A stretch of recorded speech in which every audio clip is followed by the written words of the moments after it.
Welcome to my first Metal Gear Solid 5 video.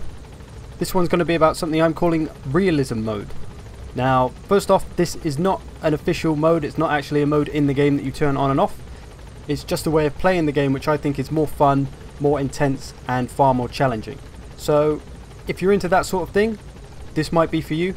If not, it's not going to be for everyone. I can totally understand that. Not everyone wants to be punished for trying to play at a high level. So, give this a watch, see if it's for you. Give it a try, even if you think it might not be, because you might just enjoy it. Now, even though I said that Realism Mode isn't an option to turn on and off, it is options that we need to change. So go into your options, go down to game settings, make sure both of these things are turned off because they're absolutely useless. Do yourself a favour and never ever turn them on. Then go to display settings, turn off marker display, turn off enemy presence display so you can't see where people are when they're looking at you, and damage direction display. And I did actually mess around with turning off reticule display, so you can't really see where you're shooting and you have to try and line it up, but that was a bit too unreliable to keep the game enjoyable, so I'd keep that on unless you're feeling like an absolute boss. Save those changes and you are well on your way to what we're calling Realism Mode. So the first thing that you have to do with this is just be a bit more thorough and a bit more careful with your scanning and planning of how you're going to approach a mission. You really have to know where everyone is, and even though you can't mark them up so that they're on your screen all the time and you can't see them when you're walking around normally, they are still on your map. So you're not completely in the dark. You can check your map if you do want to see where people are. And this reminds me of the old Metal Gears where you have just a little square radar in the corner. That's the only thing you get to see where people are. So this is kind of taking it back to that in a way. Now coming down to the gameplay of it, it's just a much more tense experience, I think. You have to be a lot more aware, a lot more alert. Use your eyes, look for every little bit of movement, because you don't have the bright red triangles flashing in your face all over the place like you do when you have markers turned on. You have to use your ears, listen for footsteps, listen for voices. Use every piece of information that you can to try and know where people are and not get jumped and surprised or spotted.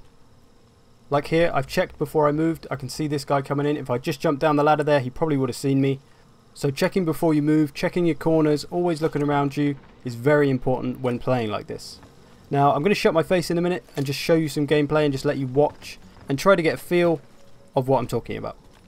And of course this style of play isn't going to be for everyone. I can completely appreciate that. Not everyone wants to play like this. There's nothing wrong with using markers. As I said earlier, I think it's just a replacement for the old Metal Gear's radar to show you where everyone is. The only thing I would advise never using is reflex mode. Unless, of course, you are a 4-year-old. This mode is for the brave and those who like to be pushed.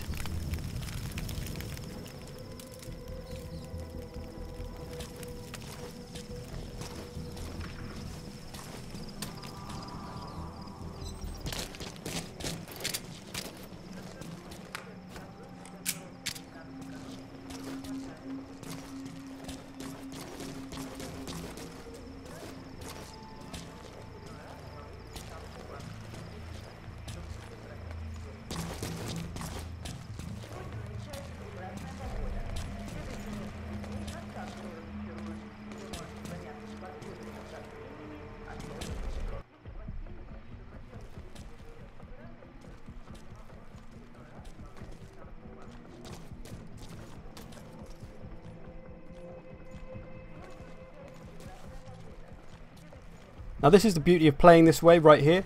So I found my target, I've gone in to grab him, but someone's seen me through the window. For some reason he's shining a torch into a lit room. Whatever.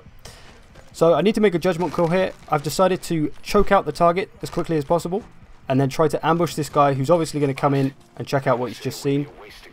And then I can save myself from what may have been a terrible, terrible situation.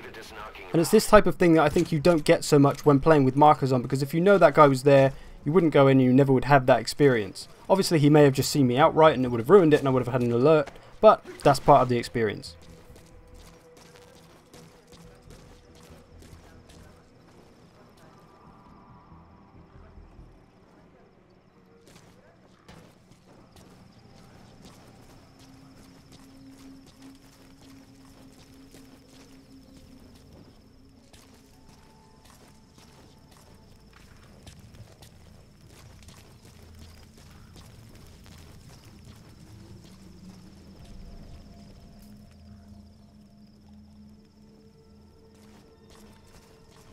So there you have it, Zerk's Realism Mode.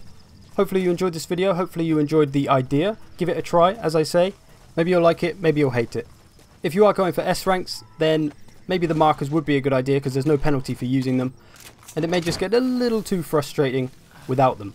And this personally is how I'm playing the game through. I play it how I want to the first time through without worrying about rank or anything and going for the challenge. And then the second time around maybe I'll turn markers on because I'll be after the S rank. And like I always say, if you want to get better at games, play them the hardest way. Amazing. Mission complete. That right there is why you're the best, boss. The one and only.